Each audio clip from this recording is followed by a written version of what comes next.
How to add frame to your profile on Facebook Lite. Hello guys, in today's video I'm gonna show you how to add frame to your profile on Facebook Lite. First thing, go to your Facebook and then click these three lines in the top corner and click view profile here, and now click on your profile and click add frame.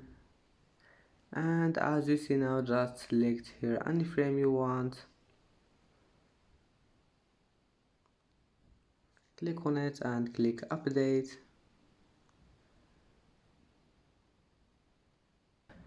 And that's it for today's video. If you like this video, please don't forget like and don't forget subscribe, and thank you for watching this video until the end, and see you in the next video.